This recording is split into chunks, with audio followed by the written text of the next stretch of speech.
Dios le bendiga. Estamos por aquí una vez más en lo que es nuestro proceso de estudio del Nuevo Testamento.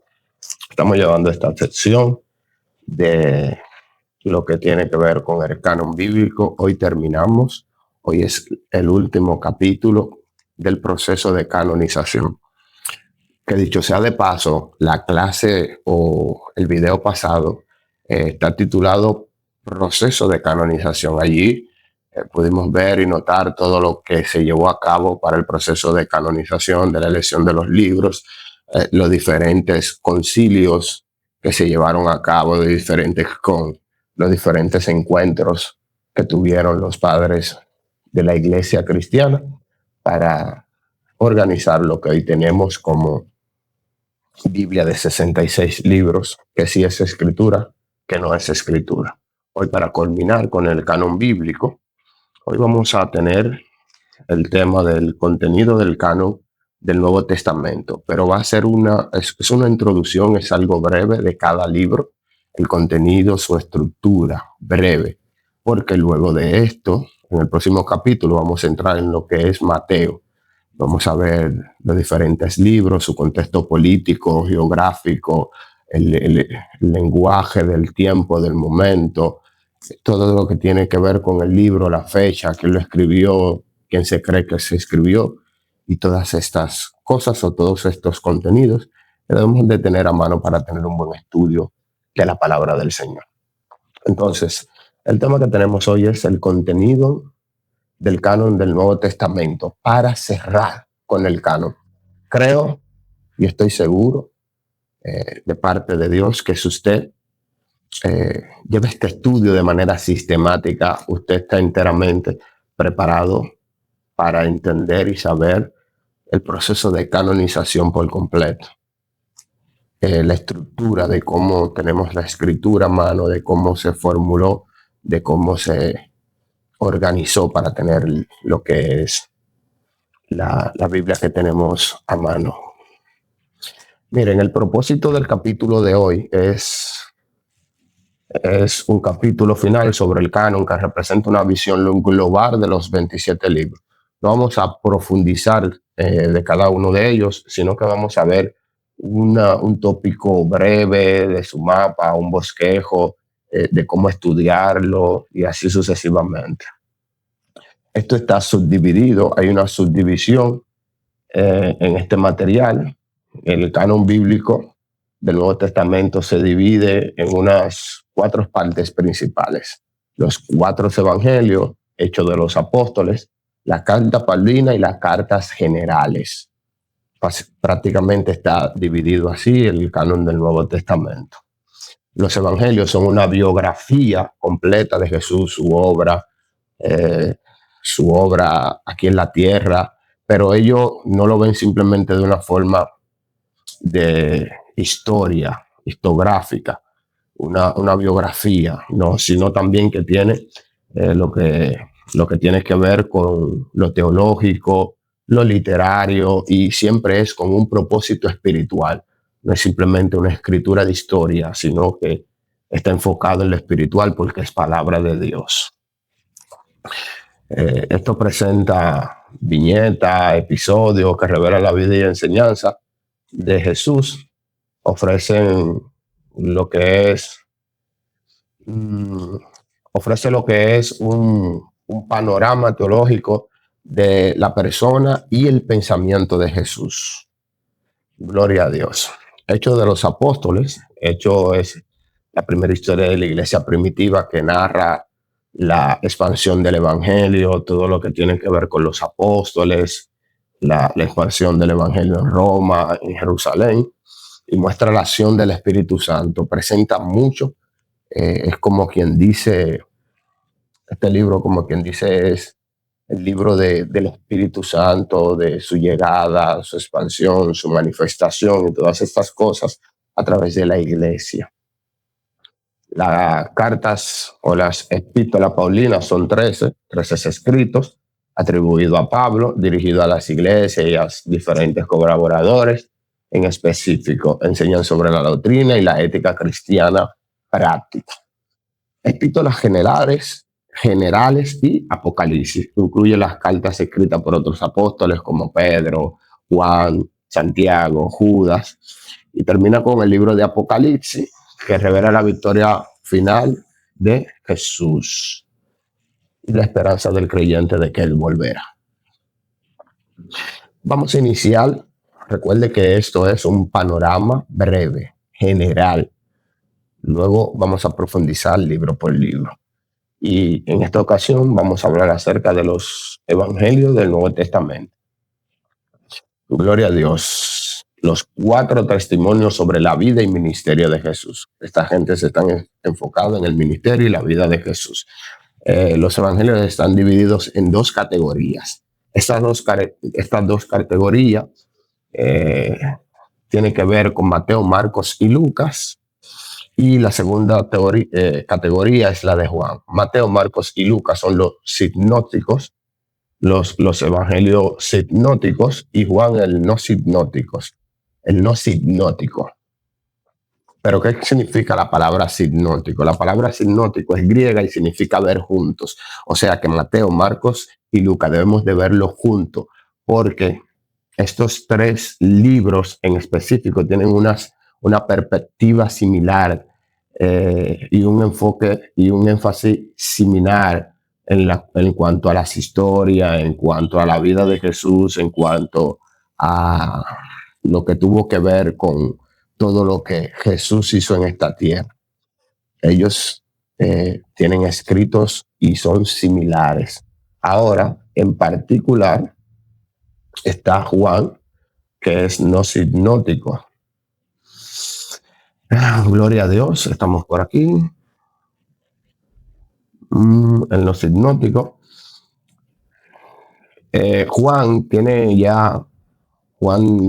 lo que es un pensamiento mucho más teológico, un pensamiento mucho más abierto, un pensamiento mucho más global. Marcos, Mateo y Lucas tienen un pensamiento mucho más en conjunto, un pensamiento mucho más similar en cuanto a la vida de Cristo. Juan es un poquito más abierto, es un poquito más global, es un poquito más teológico.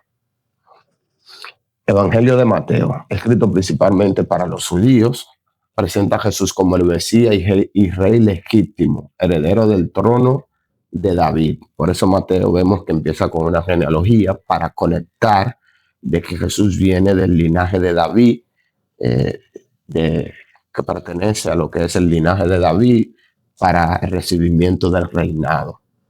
Hasta el cumplimiento de la profecía del Antiguo Testamento. Su estructura se asemeja a un pequeño Pentateuco y tiene mucho énfasis en lo que es el reino de los cielos y la enseñanza mesiánica acerca de él. Habla mucho del reino. Tiene un enfoque hacia el reino y de que Jesús es el rey. Evangelio de Marcos. Probablemente el primer evangelio escrito. Se cree que dentro de los evangelios es el que primero se escribe y que inclusive algunos como Mateos o Lucas tomaron referencias sobre él. Es el más breve y de ritmo más rápido. Usa con frecuencia la palabra inmediatamente. Presenta a Jesús como el siervo poderoso de Dios y hacedor de milagros. Y escrito con enfoque hacia los romanos, destacando el poder y la acción del Señor.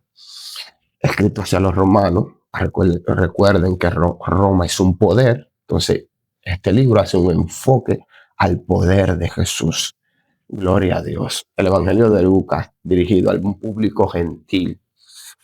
Este evangelio presenta a Jesús como el Salvador universal. En este evangelio, aquí habla acerca de la compasión, habla acerca de los marginados, del olvidado, que tienen oportunidad, de que Jesús tiene compasión con ellos, con las mujeres, con los enfermos, con los niños, los leprosos, los samaritanos, los pecadores.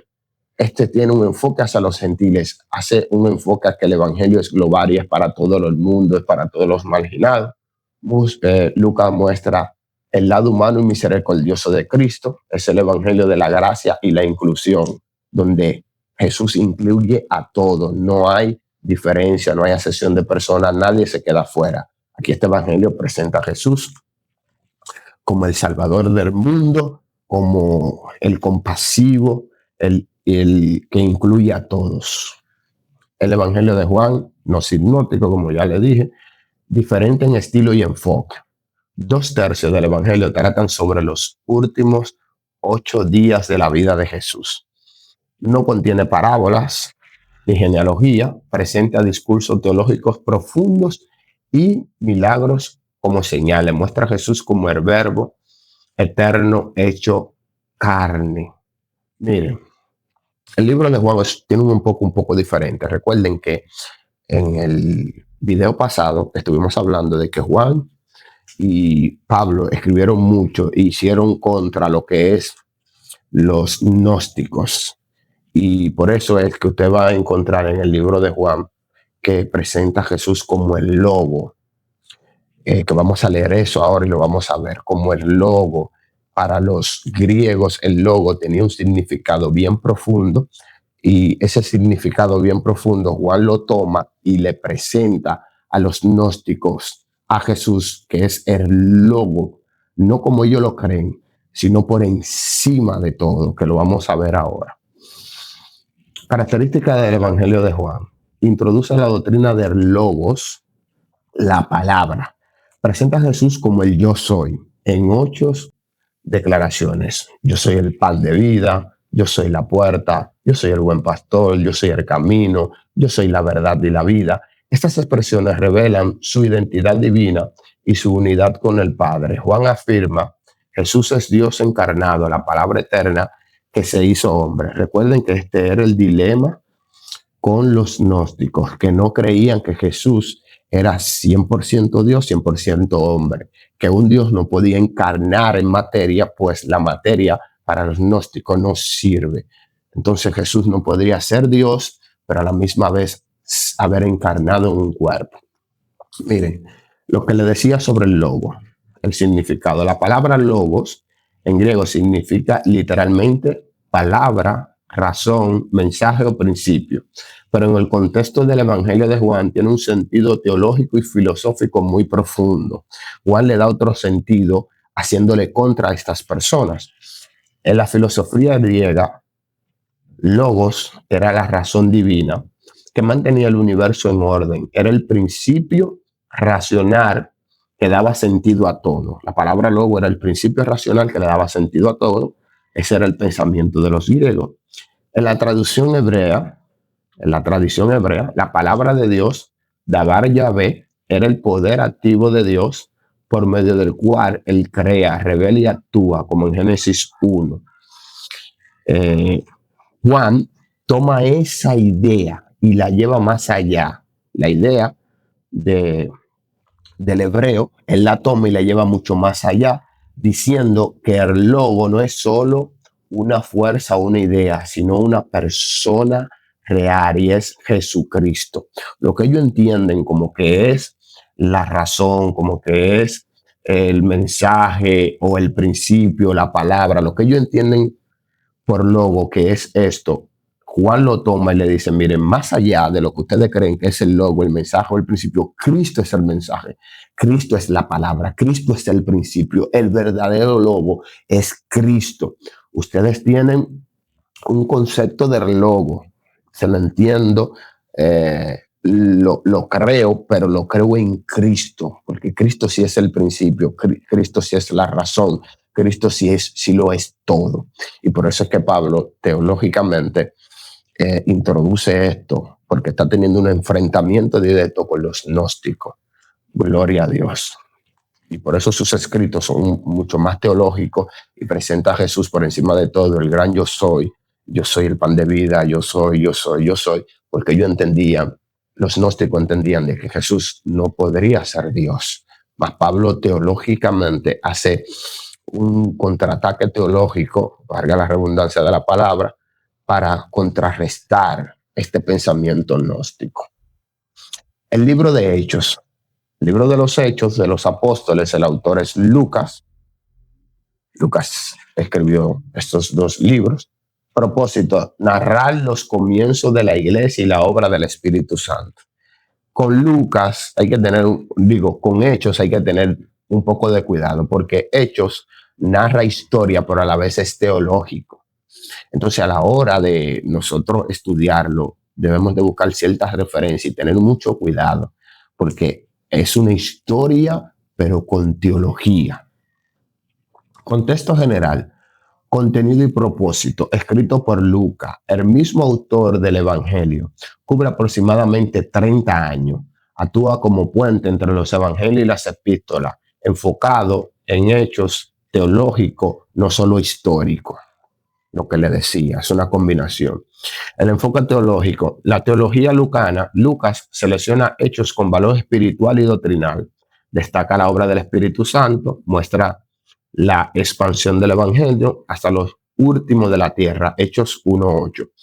Miren, miren lo que dice ahí. Lucas se enfoca en Hechos, en tomar ciertas referencias, pero estas referencias que sean teológicas. Parte de la historia, él tomó lo más importante teológico. Si se pone a escribir todo, el libro de Hechos fuese mucho más amplio y mucho más grande, pero él trató de enfocarse en esos puntos teológicos, esos puntos de la historia que teológicamente iban a ser de beneficio para la iglesia, para el que lea, para el que obtenga el libro de Hechos. Y cómo no creer que el Espíritu Santo estaba dirigiendo esto. Eso fue el mismo Espíritu Santo que le dio ese pensamiento y ese enfoque a Lucas. A veces nosotros hacemos cosas, tomando este principio, a veces nosotros hacemos cosas, creyendo que estamos haciendo algo de nuestro pensamiento, de nuestra mente. Déjame hacerlo de esta forma, que esta forma nos conviene o conviene al que va a leer, sin saber que es el mismo Espíritu Santo que nos está dando ese enfoque que él quiere usar. Estructura de hecho, división del libro. Puede dividirse en 6 unidades principales. Cada unidad termina con un versículo sobre el triunfo y crecimiento de la iglesia. Estás meramente enfocado. Es el tiempo donde surge el crecimiento de la iglesia, la llegada del Espíritu Santo, el desarrollo del Evangelio. Muestra la guía soberana de Dios a la expresión del cristianismo o expansión del cristianismo, perdón. Gloria a Dios. El libro de Hechos es bien importante para entender la historia de la iglesia cristiana, principio de la historia de la iglesia cristiana. Vamos con las epístolas de Pablo, que dijimos que son 13. La carta del apóstol Pablo constituye el tercer grupo del canon del Nuevo Testamento. Son 13 cartas dirigidas a iglesias y personas. Representan casi la mitad del Nuevo Testamento. Pablo dijo escribir y escribir y escribir, dirigido por el Espíritu Santo. Gloria a Dios. Importancia de Pablo. Un apóstol singular. No fue uno de los 12 discípulos originales que anduvo con Jesús. Fue llamado directamente por Cristo, resucitado en el camino a Damasco. Eso lo vemos en Hechos 9. Su ministerio fue determinante para el crecimiento de la iglesia. Pablo fue un hombre clave e importante para el crecimiento de la iglesia. Recuerde que tuvo una rivalidad con Pedro, con los gentiles, los apóstoles. Pablo, con un pensamiento más amplio, con mucho más conocimiento, con mucho más estudio, con doble ciudadanía. Ay, Dios mío, se me trabó la lengua. Doble ciudadanía o ciudadanía. No puedo decir esa palabra. La voy a tener que escribir por ahí cuando esté editando el video. Pero su doble nacionalidad, todos sus estudios, los idiomas que podía hablar, esto lo lleva a ser un poquito más global, un poquito más internacional, a llegar donde los demás apóstoles no llegaban, con un pensamiento más abierto al cristianismo. Recuerden que los apóstoles son judíos con un pensamiento judeo-cristiano un poco más encerrado, todavía con el yugo del Antiguo Testamento y de todas sus creencias. Pablo con la mente un poquito más abierta, por eso llega mucho más lejos, por eso el evangelio lo entiende un poquito más, porque el evangelio es otra cosa diferente al judaísmo, y los apóstoles judíos con el pensamiento judío y que le llegue el evangelio y que esto es diferente, les chocaba para ellos poder entenderlo. Pablo con una mente más amplia, un estudio más amplio, una ciudadanía doble, con un pensamiento no solo judío, entonces el evangelio lo entiende más rápido, escribe más de él, el Espíritu Santo le revela más y llega mucho más lejos hacia los gentiles. Él entendió desde el principio que el Evangelio no solo era para los judíos, sino para los gentiles y para todo el mundo. Gloria a Dios. Discúlpenme si me tomé tiempo explicando eso. Gloria a Dios. Valor teológico, aporte de las epístolas paulinas, reflejan la vida práctica del cristiano, enseñan sobre la fe, la gracia, la iglesia y el liderazgo. Ofrecen una visión global de la doctrina cristiana primitiva, siguen el orden tradicional que se mantiene en las traducciones bíblicas actuales. Todos esos escritos de Pablo son una bendición y una ayuda para la iglesia en general, en global. Gloria a Dios. Vamos con Romanos. El libro de Romanos, el autor Pablo, tema central, la justificación por la fe. Este libro ha dado mucha agua a beber en cuanto al tema de la justificación, en cuanto al tema de salvo siempre salvo, lo arminiano, y ahí ese asunto de la salvación. Cuando se habla de la salvación, este libro es bien importante. La importancia del libro, la carta más teológica de Pablo, conocida como la carta magna del cristianismo. Es la carta magna de la teología. Cada parte está llena de enseñanza doctrinal. Ha tenido influencia histórica, inspiró a Martín Lutero y la Reforma Protestante en el estudio bíblico. Todos los caminos llevan a Romanos. Usted sabe que hay una frase que dice, todos los caminos llevan a Roma. En cuanto al libro de Romanos, en cuanto al Evangelio, todos los caminos conllevan al libro de Romanos. Tengo un libro ahí de Romanos y es el más grande que tengo en el librero. Que dicho sea de paso, tengo que empezar a estudiarlo. Contexto y destinatario. ¿A quién fue dirigida? Pablo escribe a los creyentes en Roma, no a una sola iglesia. Roma era la gran metrópolis del mundo antiguo. La carta probablemente fue circular, dirigida a varias congregaciones cristianas. El mensaje principal la pregunta eterna: ¿cómo puede ser salvada la humanidad? Esta es la pregunta eterna. Pablo responde con la doctrina de la justificación por la fe. La salvación no es por obra, sino por la fe en Cristo Jesús. Romano presenta el manifiesto cristiano de la gracia y la fe. Recuerden que estamos dando un panorama general de estos libros. Primera y segunda de Corintios. La carta a los Corintios, escrita a la iglesia de los Corintios por Pablo, una comunidad compleja y diversa. La iglesia de Corintios era una iglesia que, al ser Corintios, a ser una ciudad muy poblada, que tenía un muelle, que iba mucha gente, había mucha idolatría, había mucho dinero, había muchas situaciones. Entonces todas esas personas empezaron a convertirse con sus creencias, con sus dioses, con sus problemas de fornicación, de adulterio. Inclusive cuando querían insultar a alguien, le decía se corintizó, porque eran una parte bien corrupta. Entonces, al llegar toda esa gente a la iglesia, empezaron a haber muchos problemas en la iglesia de Corintios por toda esa gente que estaban llegando con su idea. Inclusive, ellos ser tentados y pecar, entendían que eran espirituales porque estaban siendo tentados y estaban pecando. Personas que se cogían la esposa de sus padres, un desorden, un desastre. Gloria a Dios. Problemas en el tratado, problemas tratados en la carta. Tema principal que Pablo aborda: divisiones entre líderes y personalidades, inmoralidad sexual, idolatría, falsa sabiduría, abuso en la cena del Señor. Hacían unos paris en la cena del Señor. Mal uso de los dones espirituales y negación de la resurrección de Cristo. Era un desorden y un caos total. El propósito de esta carta era corregir esos errores y fortalecer la fe. La segunda carta a los Corintios era un poquito ya más personal, un poquito más pastoral, más emocional y testimonial, donde Pablo también defiende su apostolado y su integridad como siervo de Cristo.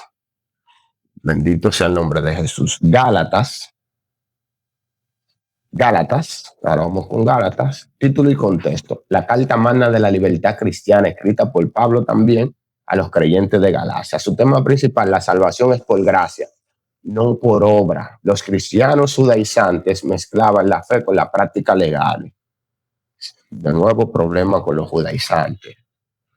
A los judaizantes les hacía difícil entender el evangelio, porque el evangelio nos hace libre de todo tipo de religión, de todo tipo de rituales, de fiesta, de guardadera de sábado, de alimentos, de estas cosas. Para los judíos eso les chocaba, porque ellos venían con su tema de que Moisés era el padre de ellos y los 10 mandamientos y las leyes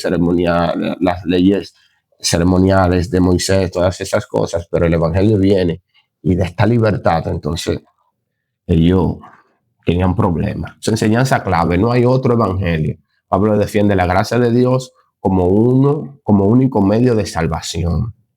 Gloria a Dios. Efesios, panorama del libro. La iglesia en el plan eterno de Dios. El capítulo 1, la iglesia en la mente de Dios. Capítulo 2, Dios, cómo Dios transforma las vidas. Capítulo 3, la iglesia como misterio revelado. Capítulo 4, ministerio de la iglesia. Capítulo 5, el poder del espíritu. Y capítulo 6, la armadura espiritual del creyente. Que el círculo clave sean sellados, sean llenos del espíritu. Efesios 5, 18. Wow, se me está yendo el tiempo. Ya tenemos 26 minutos. Por más que yo quiera como dar esto de forma bien cortita, no puedo, porque es enseñanza, y las enseñanzas, por menos que uno quiera, son un poco largas. Filipenses, contexto e idea central. La carta del gozo cristiano. Esto me llama la atención porque es la carta del gozo cristiano a una iglesia muy querida por Pablo. Aún desde la prisión, el apóstol expresa gratitud y alegría. Es la carta del gozo y Pablo la está escribiendo desde la cárcel, donde debía ser escrita con tristeza. Estoy abrumado, estoy triste porque estoy encarcelado. Es la que es escrita con gozo. Su tema central, el gozo en Cristo en medio de las pruebas. Cristo es el siervo exaltado, la cristología suprema. Jesús, siendo Señor, se hizo siervo, se humilló hasta la cruz y Dios lo exaltó sobre todo nombre. Eso es Filipenses. Colosenses, el contexto e importancia. Cristo, cabeza de la iglesia, escrita para combatir la herejía gnóstica. Recuerde que Pablo y Juan escribieron en contra de los gnósticos. Comparten mucho contenido con Efesios, 76 versos similares. Destaca la supremacía de Cristo sobre toda filosofía humana. Los gnósticos eran muy filósofos. El Colosense, Pablo trata y combate a estos filósofos gnósticos. Primera y segunda de Tesalonicenses, su enfoque general es la esperanza del regreso de Cristo, escrito a la iglesia fiel. Da un contexto de esperanza del Cristo. Primera y segunda, Timoteo, primera y segunda de Timoteo y Tito. Estas son cartas pastorales y sobre el liderazgo a la iglesia que dirigía tanto Timoteo como Tito, que eran jóvenes pastores. Y Pablo le daba su cobertura.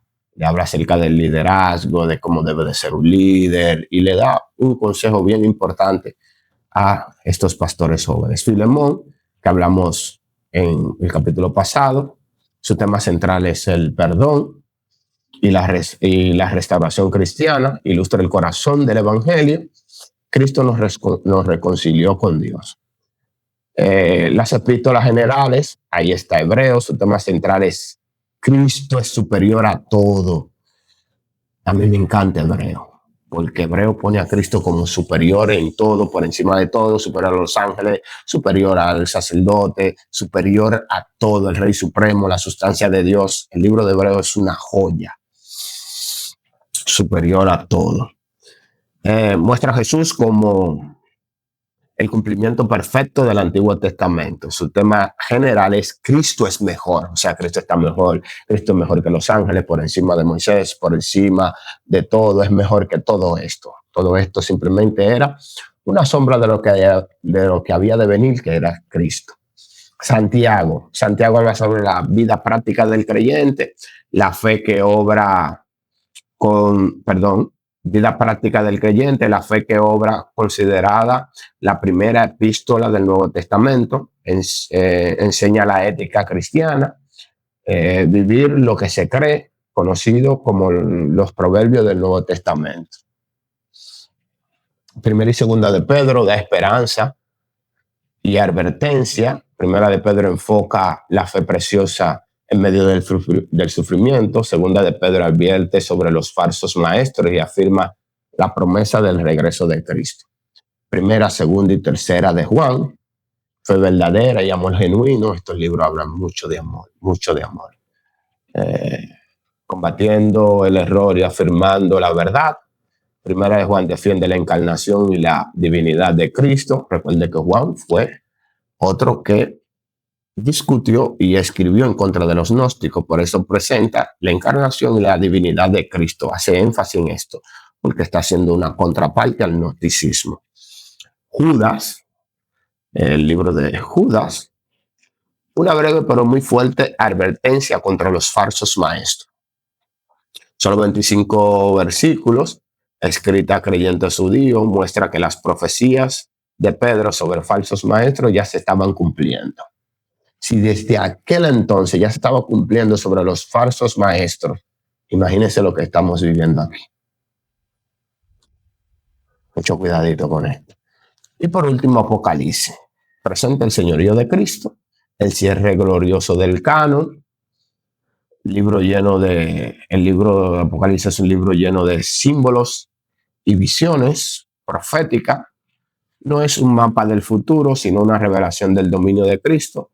Tema: Jesús es el Señor del tiempo, la historia y la eternidad. Esto fue un panorama global, general, de estos libros. Ya en lo adelante vamos a empezar con Mateo, un enfoque más profundo de quién lo escribe, su idea central, su referencia en cada capítulo, su contexto político, religioso, geográfico, su lenguaje y todas estas cosas. Aunque no quiera, mira, nos tomamos 32 minutos, vamos por 32 minutos, aunque yo no quiera, esto yo quiero hacerlo en menos minutos, pero yo no quiero hacer algo como que lo enganche a usted para que usted lo vea y que este contenido tome mucho vídeo. Yo quiero dar como una enseñanza que usted pueda sacarle provecho.